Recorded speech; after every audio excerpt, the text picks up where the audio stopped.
আসসালামু আলাইকুম সুপ্রিয় শিক্ষার্থীরা, আজকে আমরা ডাইভারজেন্স নির্ণয় করব। ডাইভারজেন্স নির্ণয় করতে হলে আমাদের ক্যালকুলাস জানতে হবে। ক্যালকুলাসটা কিভাবে আমরা আজকে ক্যালকুলাসে শিখাচ্ছি। ডি বাই ডিএক্স, এটা অপারেটর আমরা বললাম, কিছুক্ষণ আগেই বললাম একটা operator. X to the power N, পাওয়ারটা হলো এন, এক্স কি বেজ, তাহলে কিভাবে লিখছে এটা, nx পাওয়ারটা বেজে আসলো আর এই যে পাওয়ার আছে তার থেকে এক মাইনাস হলো, পাওয়ারটা বেজে আসলো এর সাথে বেজের সাথে গুণ হয়ে এই পাওয়ারটা উপরে এক মাইনাস হবে। আবার আমরা দেখছি ডি বাই ডিএক্স,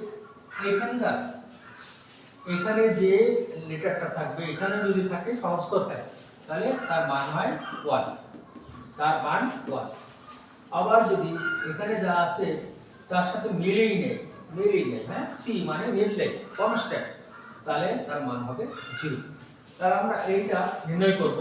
কি নির্ণয় করব? কার্ল অফ ডাইভারজেন্স নির্ণয় করব। আমাদের মনে রাখতে হবে গ্রেডিয়েন্ট, ডাইভারজেন্স, কার্ল। এই ডাইভারজেন্স, কার্ল, গ্রেডিয়েন্ট বা অপারেটর ছাড়া হবে না। আমরা এখন এই অপারেটর দিলাম, এখন এখানে আমার একটা মান দেওয়া আছে, তাহলে আমরা কি লিখবো? এখানে এটা লিখতেছি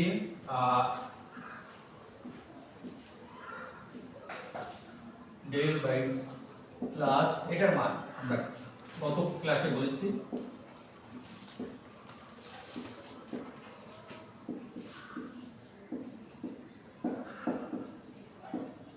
ডেল, এটার সাথে ভেক্টরটা কি, vector dot product x I y j plus z k। খুব সহজ, আমরা এই ফর্মুলাতে করব d by del x I dot I, আমরা গত ক্লাসে শিখাইছি I ডট I সমান 1, সুতরাং আমরা লিখব x প্লাস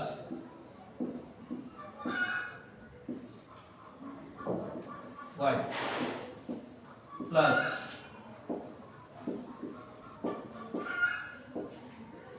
ঠিক, তাহলে আমরা কি লিখব? এই ফর্মুলা অনুসারে লিখব যে x মানে x তার মানে 1, y তার মানে 1, z তার মানে 1 সমান 3 आंसर। সুতরাং আমরা এইভাবে করতে পারি। Dear students, if we calculate the divergence, we have to know the formula of calculus. This is sum of the calculus formula. D by dx is to the power n, nx n minus 1, n is the power and x is the base. So nx n minus 1, d by dx this, d by dx this. So any constant is 0, any constant is 0. So we have had it. So this value d by dx, that is del x equal to 1. In this way we have calculated 3. Thank you.